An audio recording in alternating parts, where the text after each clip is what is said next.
Muy buenos días, amables radioescuchas, personas que nos siguen por las redes sociales. Un servidor, el Padre Saturnino Hernández Herrera, actual párroco de Santa María de la Asunción, Tlacolula. Pues queremos iniciar un servicio sencillo para ayudar a una mejor comprensión, vivencia, aprecio de la liturgia y también del contenido de la liturgia, ¿verdad? No se trata simplemente de una formación meramente académica, lo cual también es importante, es útil, es necesario, pero por lo pronto algunas pinceladas sobre la cuestión litúrgica y en concreto sobre la celebración eucarística, que es el centro de la vida del cristiano, que es el corazón de nuestra fe, Cristo resucitado presente en nuestras celebraciones, especialmente en la celebración eucarística. Y entonces, al hablar de la liturgia, tenemos que explicar tal vez qué significa este término, ¿verdad? Cuando hablamos de liturgia, pensamos que se trata simplemente de los acólitos, que se trata de el incienso. No solamente es eso, ¿verdad? Cuando hablamos de liturgia, hablamos de todo un servicio divino, ¿verdad? En favor del pueblo de Dios, en favor de los fieles, que tiene como finalidad dar gloria a Dios. Y entonces ahí entran muchos elementos, símbolos, expresiones, palabras, posturas, contenidos en las oraciones, en los textos eucológicos, como se dice, ¿verdad? Los himnos, los prefacios, los cantos, las oraciones, para hacer todo un conjunto que van a ser el acto celebrativo, es decir, nosotros en la liturgia no estamos recordando un acontecimiento, sino que lo estamos actualizando. Pero eso lo tenemos que ir viendo más adelante. En principio, entonces, ¿qué cosa necesitamos ver como un elemento preliminar? Primero, que el hombre, por naturaleza, es un ser simbólico. Todos nos valemos de signos, de símbolos, para entender las cosas, ¿sí? Por ejemplo, estamos acostumbrados a que cuando vamos en la carretera, pues vemos símbolos, signos que nos indican pues que hay una curva, que hay un restaurante, que hay una gasolinera, que es un lugar nada más para un solo carril, para no rebasar, ¿verdad? Son signos convencionales, podríamos decir, que nosotros que vemos, entendemos, le damos un significado y entendemos por lo que vemos la realidad que sigue, ¿sí? La curva, la flecha que indica una curva, no es la curva, pero nos lleva a la curva, ¿sí? Y entonces, por mencionar este símbolo, otro signo que podemos entender perfectamente es, por ejemplo,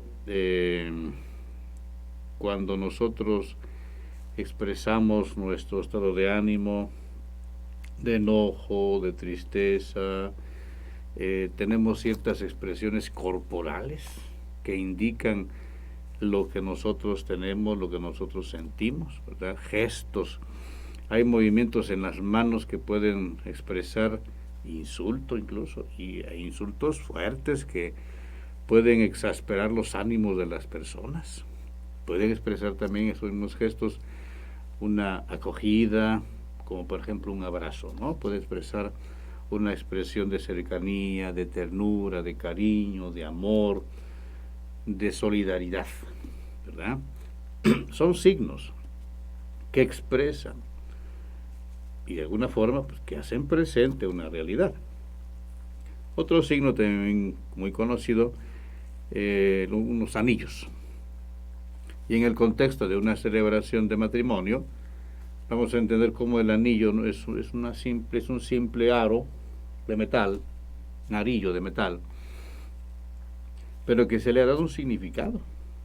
ese intercambio de argollas significa la entrega mutua de las personas, significa el amor, significa la fidelidad. No son la fidelidad, pero son un elemento material que recuerda el compromiso que una persona establece por amor con otra persona. Y ese compromiso es la vivencia del amor expresado en la fidelidad. Entonces, el anillo no es la fidelidad, es un signo que expresa esa expresión de amor, la fidelidad. Por eso, decíamos, somos seres simbólicos.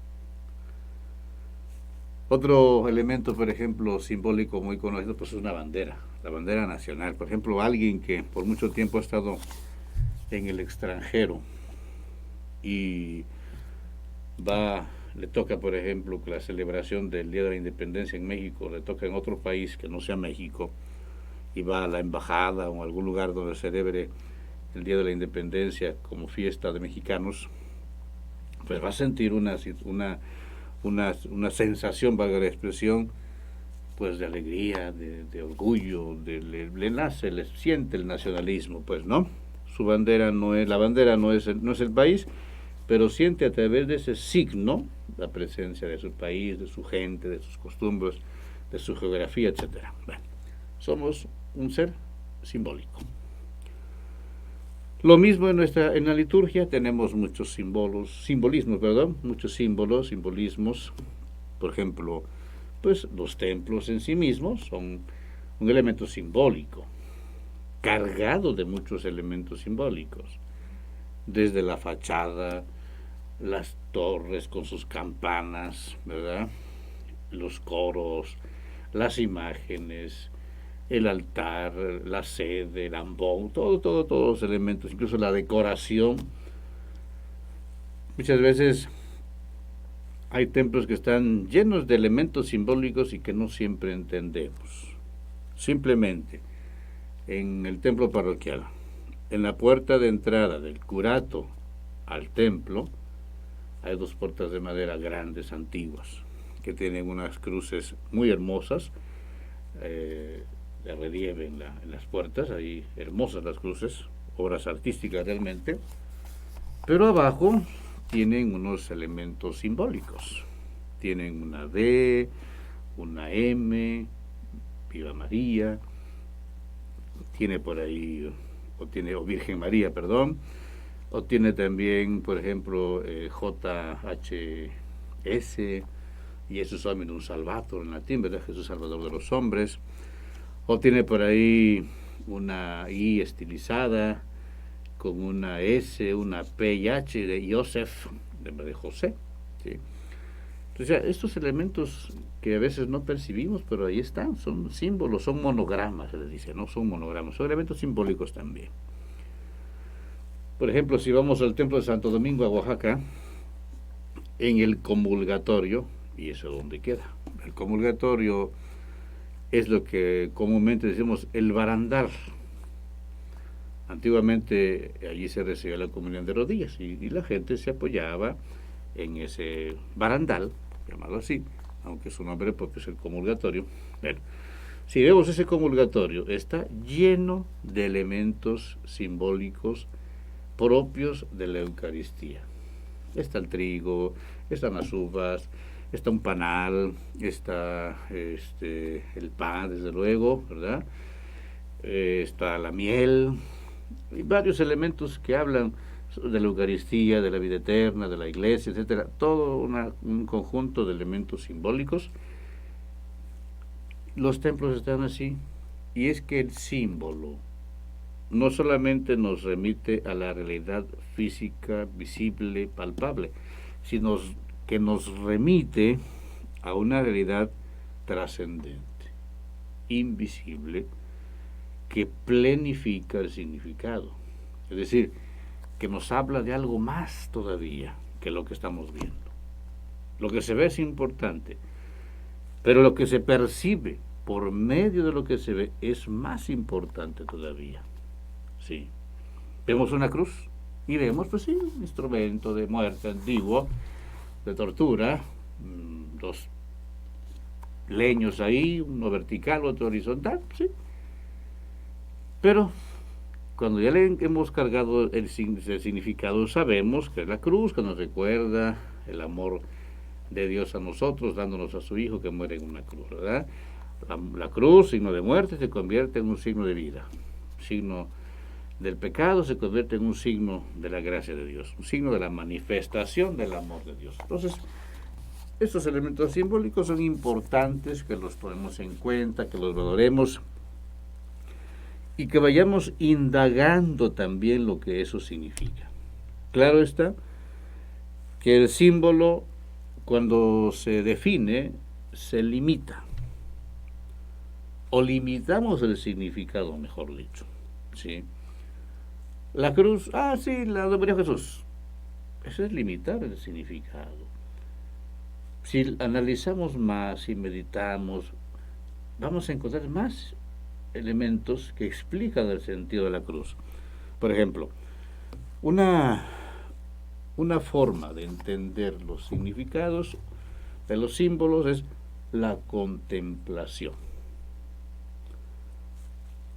Ver, contemplar, profundizar, meditar, reflexionar lo que estamos viendo. Desgraciadamente, el hombre contemporáneo es una persona que vive de lo inmediato, quiere soluciones prontas, quiere explicaciones breves, difícilmente se sienta a meditar, difícilmente busca interiorizar. Y se queda con lo superficial, se queda con la primera impresión y no profundiza. Ese es un problema, digamos, porque entonces vamos a ver todo así de manera muy superflua, muy por encimita, ¿sí? No vamos a profundizar el significado que le da el sentido a las cosas. Toda la liturgia es simbólica, toda la liturgia es simbólica. Este servicio del pueblo hacia Dios, del celebrante, de los celebrantes, para el pueblo, es del pueblo y para el pueblo, pero todo es hacia Dios.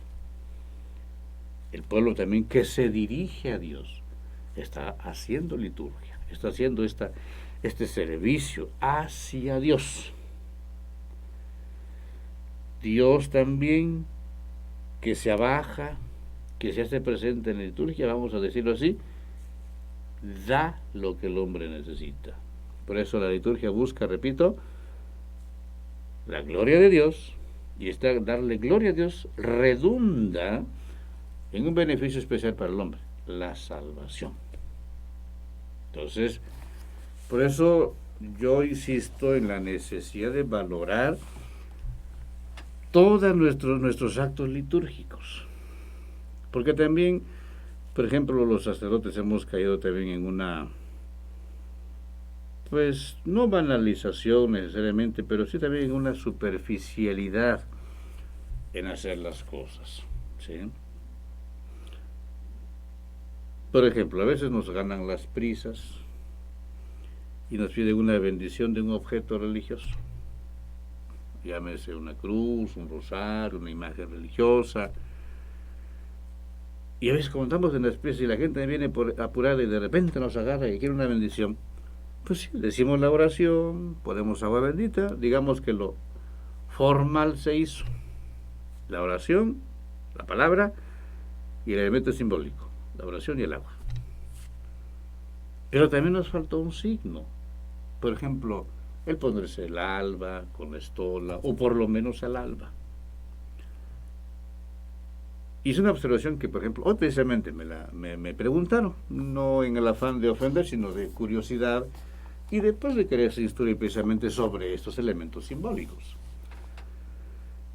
Y es importante, fíjense, que tanto el sacerdote como los fieles valoremos esos elementos. Puede parecer insignificante, pero esto que estamos diciendo, que el sacerdote se ponga su alba y su estola para dar una bendición de una imagen importante, o de un simple escapulario, es algo que dice más todavía a la persona que pide la bendición o que va a recibir un escapulario o que va a recibir una imagencita. ¿Sí? Estamos también nosotros de alguna manera minusvalorando estos elementos simbólicos. ¿Sí?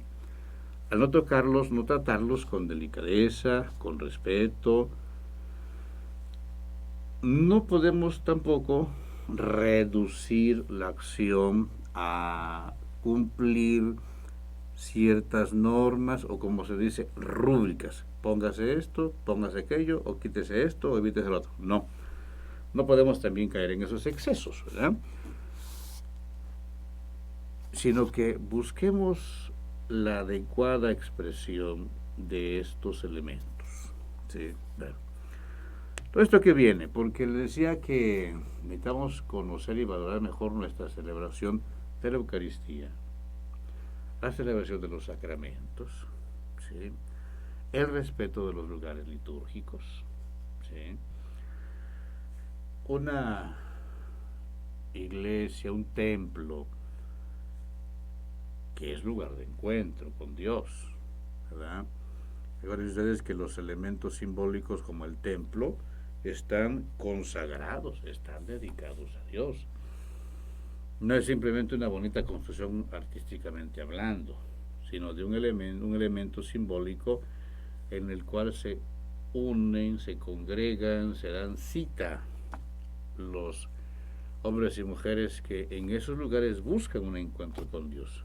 Podríamos decir, y con cierta razón, pues es que Dios está en todas partes. Eso es verdad, Dios está en todas partes, y eso no lo negamos. Pero fíjense, por ejemplo, la atmósfera está llena de agua, en estado gaseoso, pero está llena de agua. Yo, para tomar agua, pues aunque la atmósfera está llena de agua, no la puedo tomar. Necesito ir a un lugar donde haya el agua para que yo la pueda tomar, un nacimiento o una llave o un botellón, ¿verdad? Necesito ir a un lugar donde está el agua, aunque la atmósfera esté llena de agua. Así también Dios, es cierto, está en todas partes, pero para poderme encontrar con Dios necesito un lugar en especial. ¿Lo puedo hacer en una casa? Sí, pero el templo es un lugar dedicado exclusivamente para el encuentro con Dios y para recibir de Dios los dones que Él me quiere compartir, me quiere comunicar.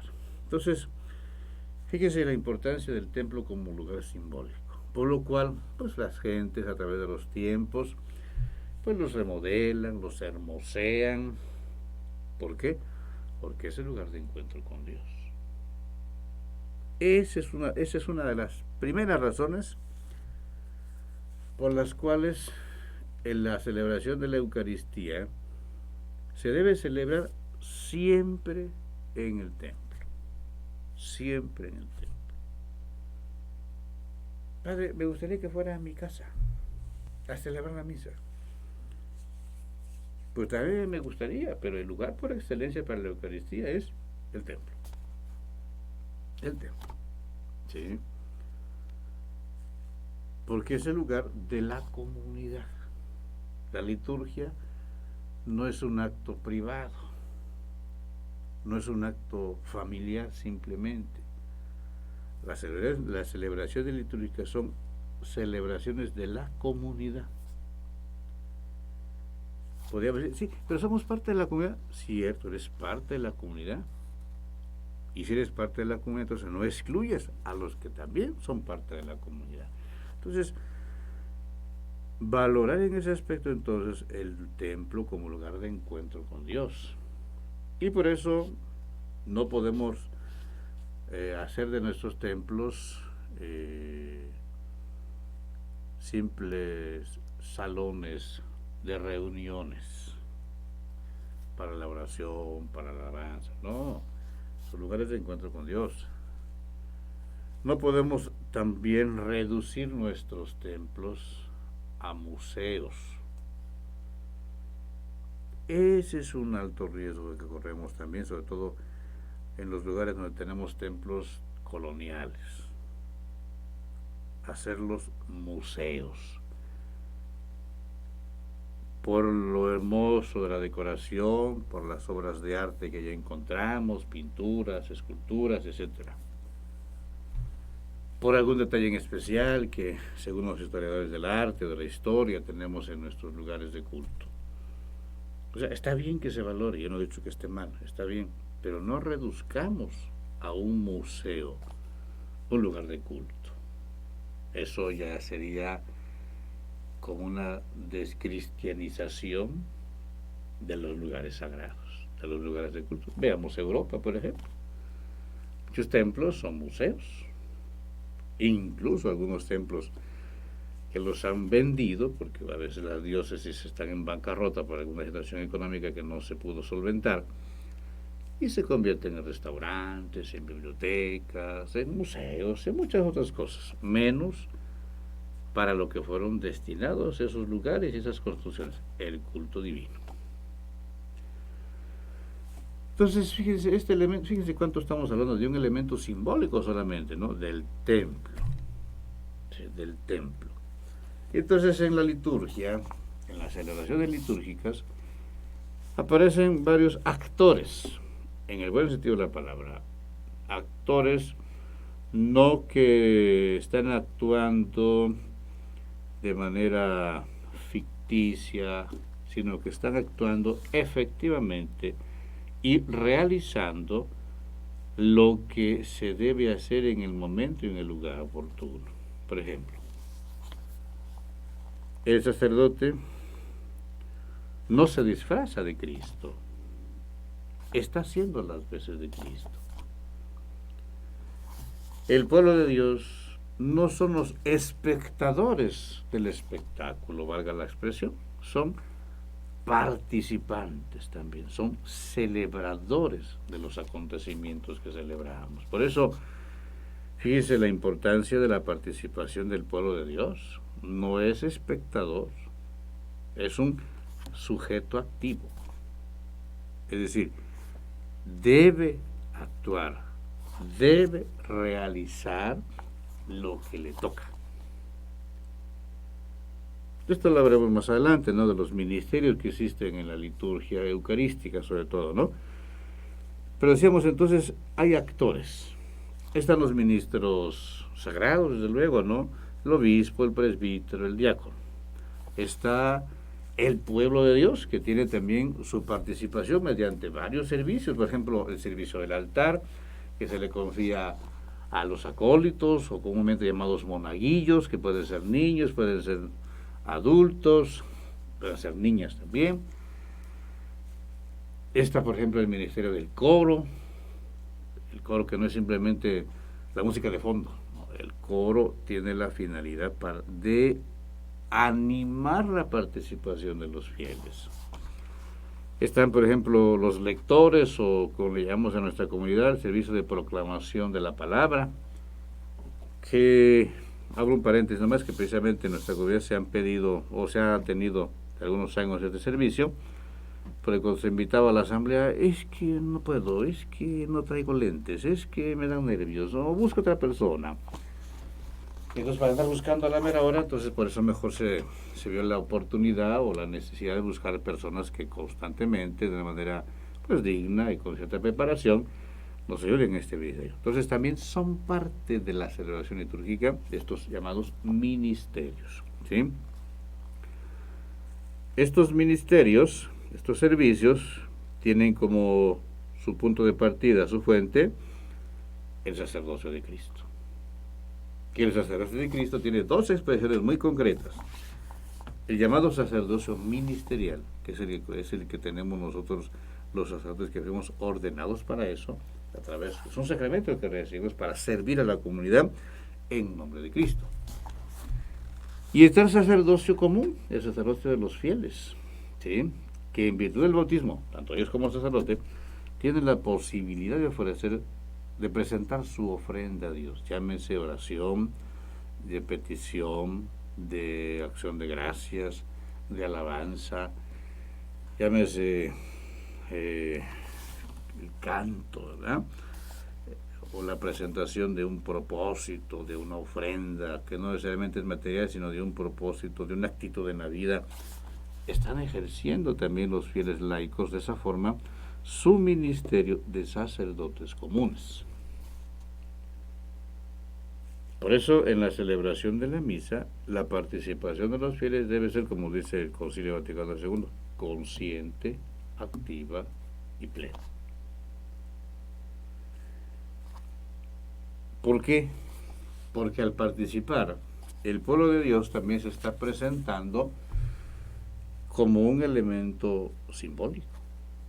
Es decir, como está presentándose como un organismo vivo, como el pueblo de Dios, como el cuerpo místico de Cristo también.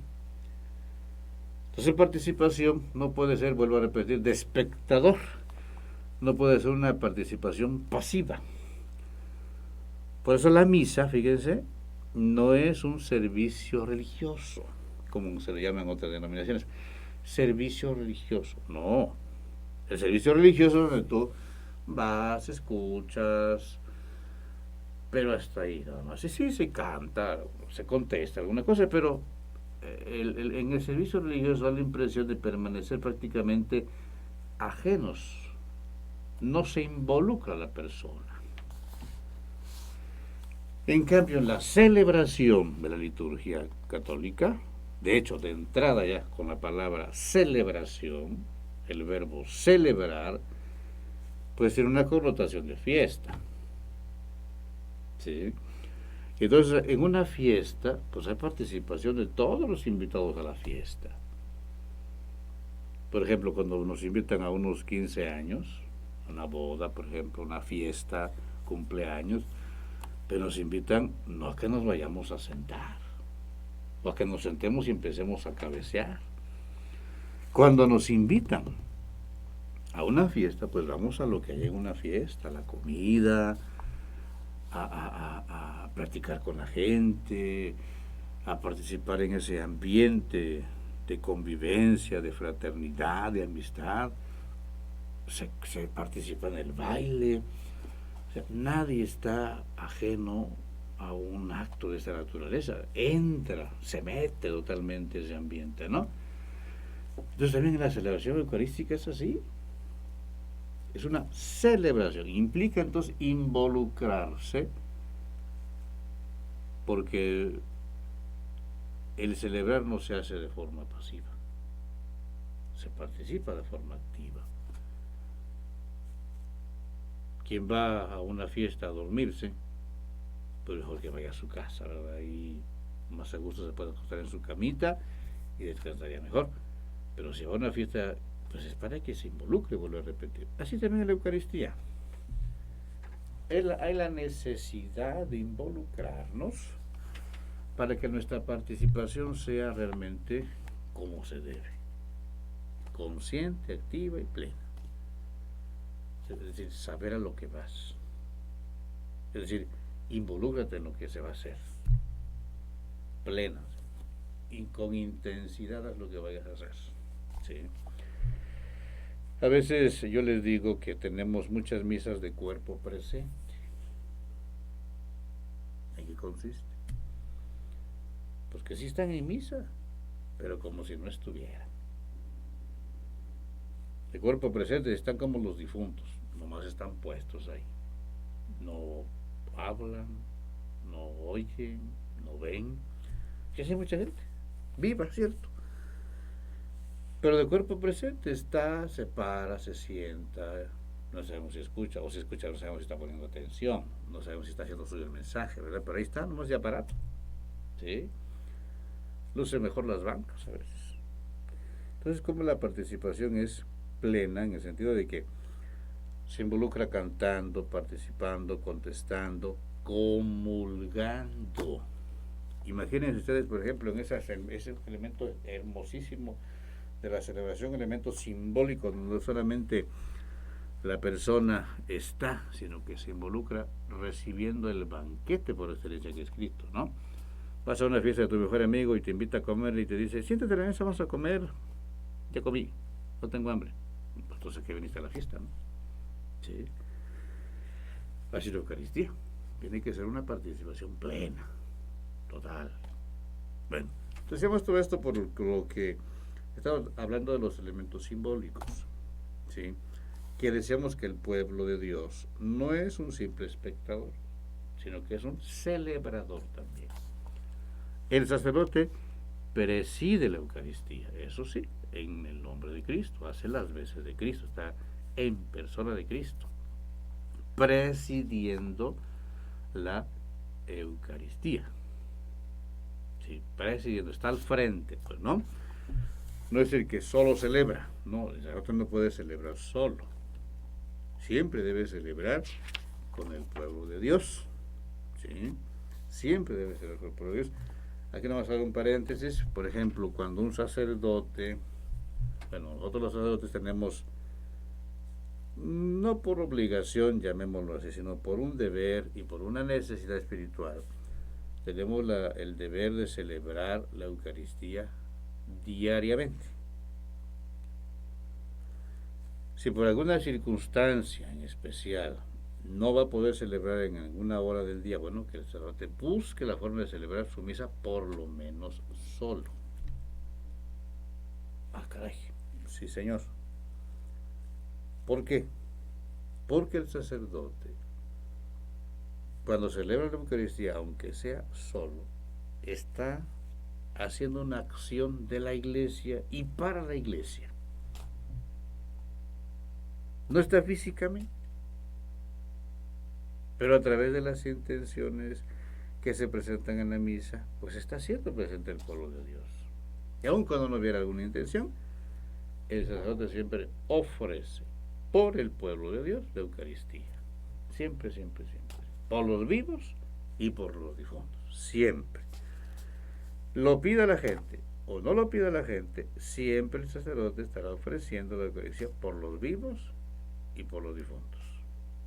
Por los vivos, para que se pongan vivos y a su fe. Por los difuntos, pues para que Dios les tenga en buen lugar, ¿verdad? Bueno, entonces hay necesidad de celebrar siempre la Eucaristía por su espiritualidad y por el beneficio que le hace al pueblo celebrar la Eucaristía. A lo mejor es un elemento, fíjense, que muchas veces las cabeceras parroquiales no valoramos, ¿sí? Como tenemos misa diario, sí, hay misa, pero la misa no se ofrece solo por la intención del que pidieron, difunto, vivo, el que sea, sino cómo redunda en beneficio para toda la comunidad la celebración de la Eucaristía.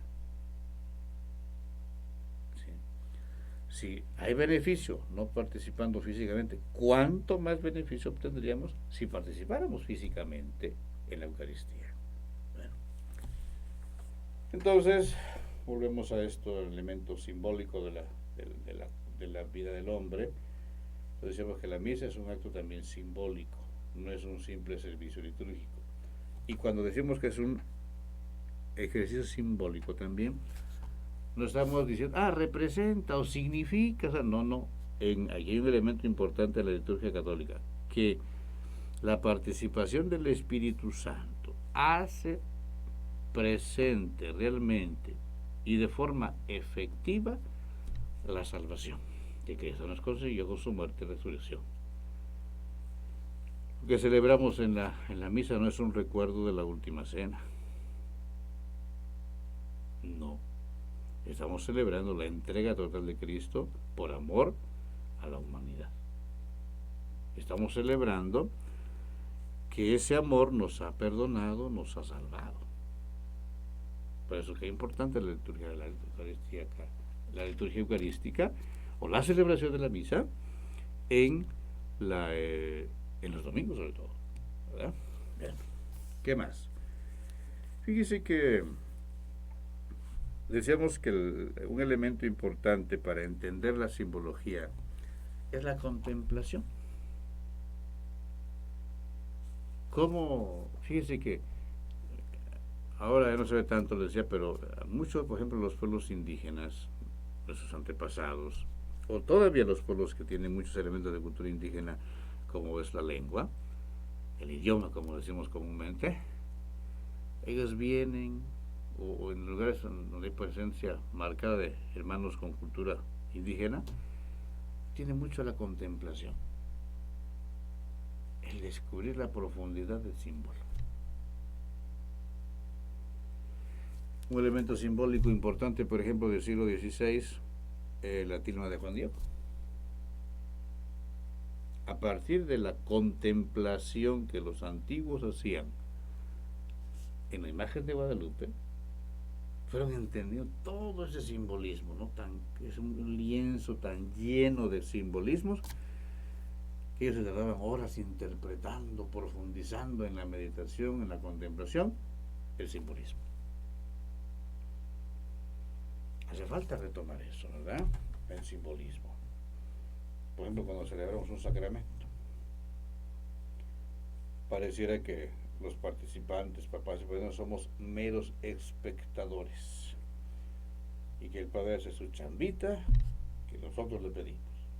No, es un acontecimiento litúrgico, simbólico, rico, ¿sí?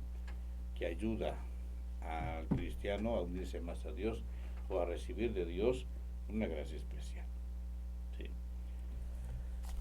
Entonces, fíjense, aparte de esto, entonces la liturgia tiene estos elementos simbólicos, ¿sí? Y entonces, fíjense cómo la liturgia tiene varios elementos importantes. Uno de ellos, un elemento, llamémoslo así, antropológico, que sería el descanso el domingo para celebrar la Eucaristía. Si bien es cierto, nosotros celebramos el domingo porque es el día de la resurrección de Cristo, eso lo sabemos perfectamente, pero antiguamente, incluso en los primeros siglos de cristianismo, el domingo no era día de descanso. En la antigüedad no había días de descanso, no había semana inglesa. Entonces, para poder vivir el domingo, en el año 325, en el Concilio de Nicea, pues se declara que el domingo es día de descanso para poder alabar al Señor en tiempo del emperador Constantino, ¿sí? Entonces, este elemento importante de la celebración dominical, ¿sí?, al que se le pone como día de descanso, tiene esa dimensión antropológica, que el hombre no se sienta esclavo del trabajo, que el hombre no se sienta una maquinita productiva, sino que entrando en ese descanso se encuentre consigo mismo, se encuentre con su comunidad, se encuentre con Dios. Ahora ese elemento no lo hemos considerado, pero es un elemento que debemos valorar más. Bueno, se nos está dando esa oportunidad de encuentro con Cristo, hay que aprovecharlo, hay que vivirlo con intensidad. Otro elemento importante también es la dimensión que se llama lúdica, es decir, de gozo, de descanso, de estar relax. Por ejemplo, la participación de la liturgia dominical, la liturgia de la Santa Misa, pues sí, yo entiendo que es día que descansan las personas, las familias, todos trabajan en la semana o estudian en la semana, y bueno, sábado y domingo se descansa un poquito, se levanta un poquito tarde, o hacen también en la semana lo que no habían hecho, ¿verdad? Lavar ropa, limpiar la casa, etc. Pero entonces tenemos que recuperar esa dimensión lúdica de descanso, de un sano relajo, por decirlo así, ¿verdad? Eso nos ha dado el domingo. Nos recuerda el domingo que no somos esclavos, que somos personas libres. Este elemento también familiar, porque es donde se reúne la familia prácticamente, porque en las semanas que se van temprano a la escuela, o los papás se van temprano a trabajar, y no conviven mucho entre semana, más que en la noche un rato, si acaso, sino hasta el fin de semana. Entonces, ¿cómo recuperar esos aspectos antropológicos, lúdico, ¿sí? Social, y no se diga teológico, ¿verdad? El encuentro con Dios, el domingo que se vea desde esa perspectiva, no simplemente como una obligación que cumplir el ir a misa, sino como la oportunidad de encontrarnos con Cristo. Por eso vuelvo a repetir, necesitamos retomar los símbolos, necesitamos retomar los significados de la celebración eucarística. Mejor me estoy adelantando un poquito, ¿verdad? Pero no olvidemos que la celebración eucarística, como ya dijimos hace rato, es una celebración de la comunidad. Por eso es que no se va a decir, ya pagué mi misa, o quiero mi misa. Ah, caray, eso es una expresión de egoísmo. La misa no es propiedad de nadie, ni del cura que la celebra. No es propiedad de nadie. Es de la iglesia, es de todos. ¿Sí? Entonces, ¿cómo es importante abrirnos a la participación de la celebración como una acción de la comunidad y para la comunidad? Ya hablaremos más adelante sobre este punto, ¿no? Sobre la dimensión comunitaria de la celebración. ¿Por qué? Es la celebración donde los hijos de Dios en torno a la mesa, en torno al altar, se ofrecen también al Eterno Padre. ¿Sí? Entonces, no descuidemos nuestra participación, no descuidemos este encuentro con Dios. ¿Sí? Y entonces, hemos dicho que la liturgia es algo que se hace y a la vez es algo que se contempla.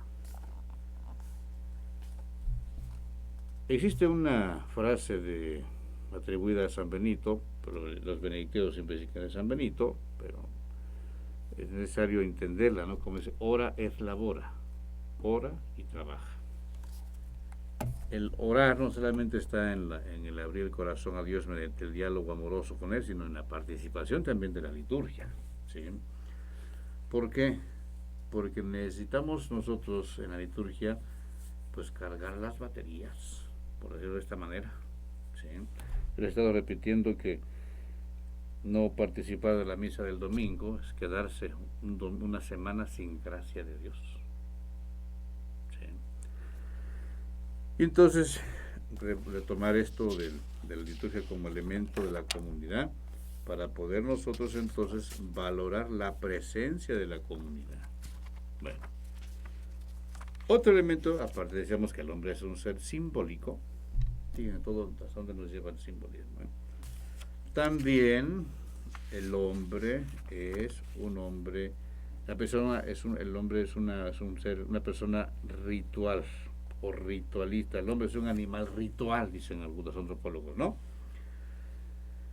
El rito, pues, no es exclusivo de la liturgia, ¿eh?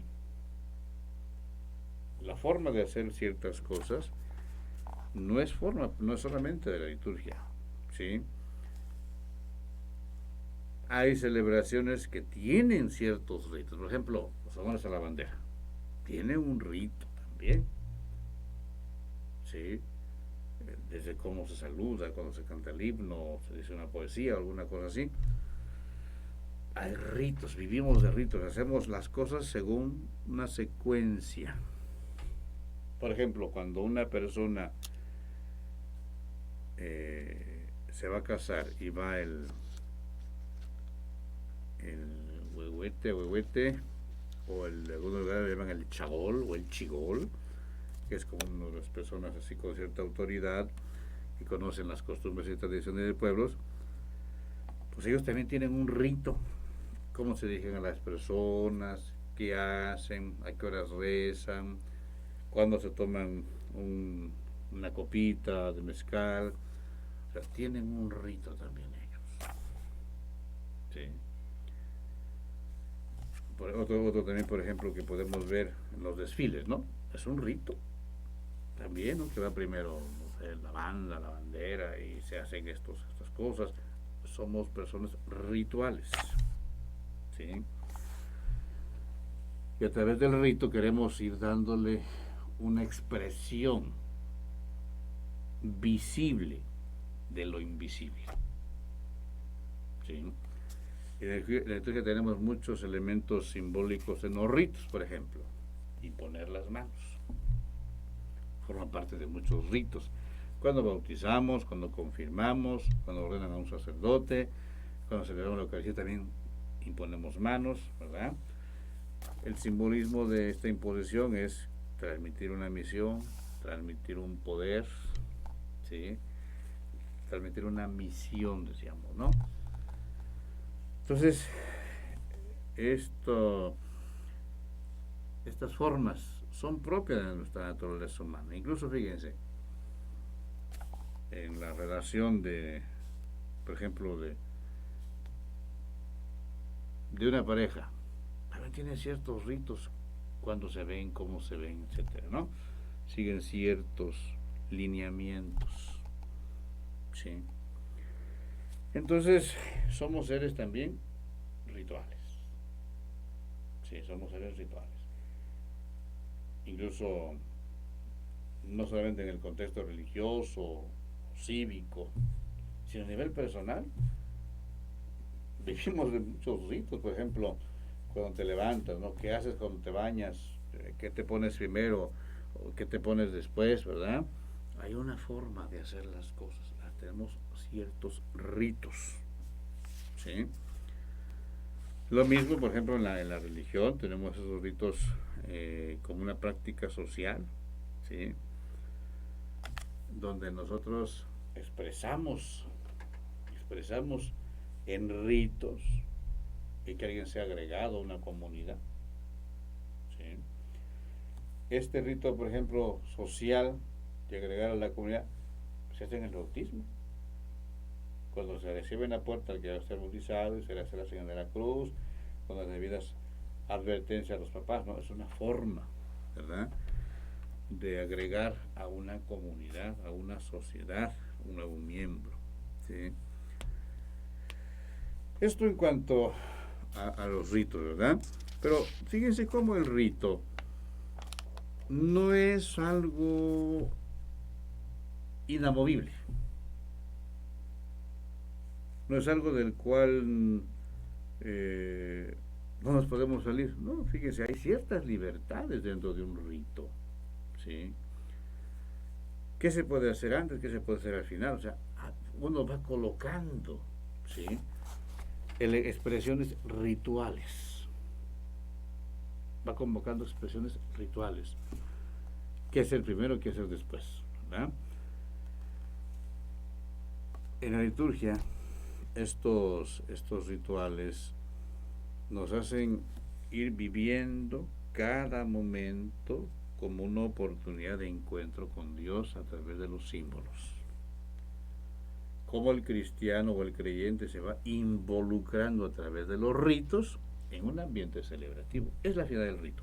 Introducirnos, en este caso la misa, a un ambiente celebrativo.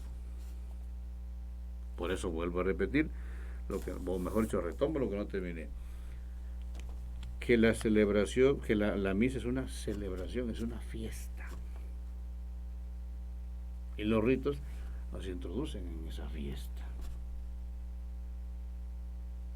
Es necesario, pues, que conozcamos un poquito más de esto para que nuestras celebraciones, vuelvo a repetir, no sean de espectadores. Porque a veces podemos correr el riesgo de llevar nuestras celebraciones litúrgicas incluso por puro cumplimiento. Yo digo, ironizando de esto, cumplo y miento. Cumplo, hago porque pues hay que hacerlo, y miento, pues voy, pero pues como si no estuviera. Cumplo en hacerlo, pero no en involucrarme. Y entonces, cuidado, cuidado, porque a veces podemos hacer muchas cosas por costumbre, pero sin fe. Ojo, cumplir la costumbre, cumplir ciertos ritos, ir a la Eucaristía y pedirla como parte de la costumbre, pero no como una vivencia de la fe. Perdón. No como una vivencia de la fe. Hay que hacerlo porque así es la costumbre,